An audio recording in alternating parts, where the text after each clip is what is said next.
Les territoires de la mémoire sont une institution qui, comme cela est bien indiqué ici, est un centre d'éducation à la tolérance et à la résistance. C'est une institution qui se veut un organe de contre-attaque aux idées d'extrême droite et qui milite à l'aide d'un ensemble d'outils que sont les conférences, les organisations d'expositions, d'organisations d'excursions également sur des lieux de mémoire, qui se veut un organe pédagogique à l'égard de toute la population, en particulier à l'égard des enfants.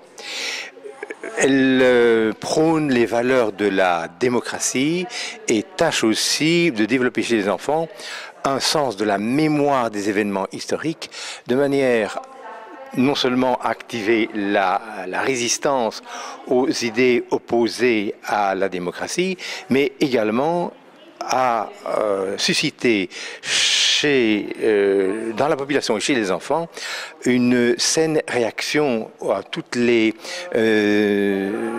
opinions qui peuvent être subversives pour la société et qui aussi peuvent s'avérer dangereuses pour leur avenir, leur propre avenir et l'avenir de la société. C'est ainsi que, par exemple, aujourd'hui, nous sommes ici à Poulseur, dans les locaux de la Maison du Peuple, et nous allons assister au Conseil communal des enfants, qui est une institution qui permet aux enfants de développer précisément ce sens de la démocratie, du dialogue et de la pluralité des opinions, qui ne sont peut-être pas, en ce qui les concerne, des opinions véritablement politiques, mais de les initier petit à petit à la pratique de la politique dans le cadre de la pluralité des opinions.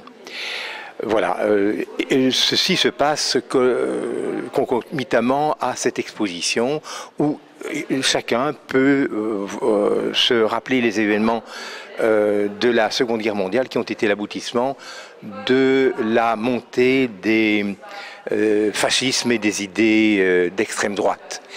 C'est précisément dans ce sens-là, et c'est la mission précisément des territoires de la mémoire, que de rappeler de tels événements de manière à ce qu'ils ne se reproduisent plus.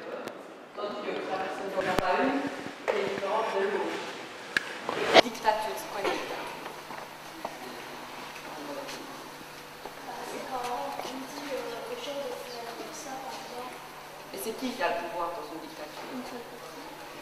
Et qui s'occupe des lois dans une dictature? Le dictateur. C'est lui qui a tous les pouvoirs. On cherchait un peu un responsable. Et qui est-ce qu'on aurait pu dire qui était responsable? Vous savez, qui aurait pu être... À qui est-ce qu'on aurait pu dire c'est à cause de toi que, voilà, que les gens en Allemagne sont dans une situation aussi difficile? Il n'y avait pas, c'était pas encore Hitler. Hitler n'était pas comme pouvoir. Oui, il disait que c'est à cause des juifs, des communistes. Enfin, on essayait de trouver, voilà, c'est à cause d'eux.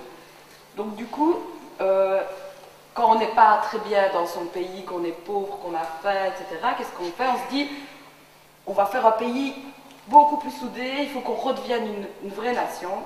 Et c'est ce qu'Hitler a fait. Lui, il faisait partie d'un parti nationaliste.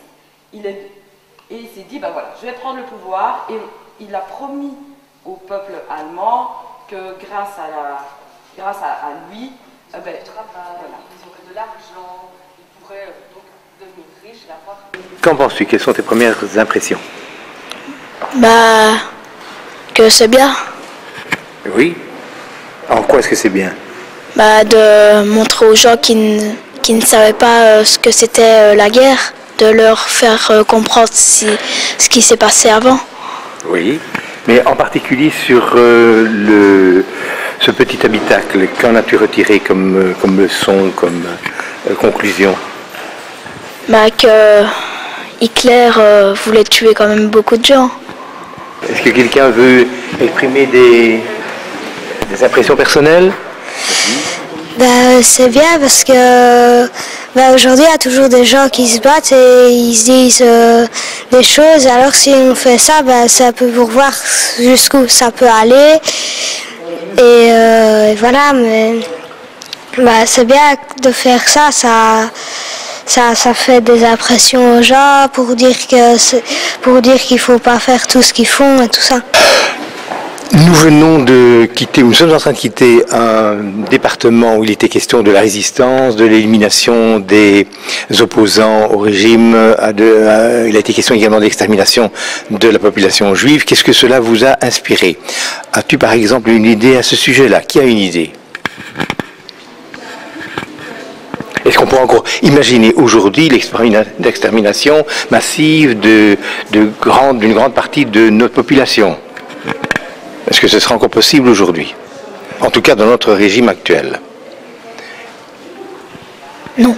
Pourquoi? Je sais pas.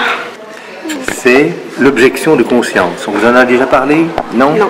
Eh bien, l'objection de conscience consiste précisément face à un ordre qui heurte votre sens moral de dire non, je ne le fais pas, même si l'ordre vient d'une autorité officielle. Et même si cela doit vous coûter des ennuis. Ou bien c'est ça, ou bien c'est de la lâcheté, et on laisse faire. Hein. Voilà.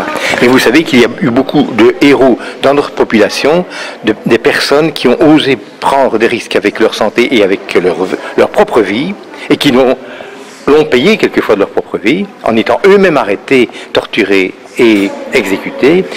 Des héros qui n'ont pas hésité à se porter au secours d'autres femmes et d'autres hommes qui étaient l'objet, comme par exemple des juifs ou des tziganes, étaient l'objet des persécutions nazies. Vous êtes au courant de ces aspects des choses? Non. Non. Donc vous avez encore beaucoup à apprendre, quoi. Voilà. J'espère que ça vous intéresse au moins. Oui. Oui. S'il y a encore une exposition comme cela, vous y viendriez? Oui. Oui. C'est sûr? Promis juré? Oui. Parfait.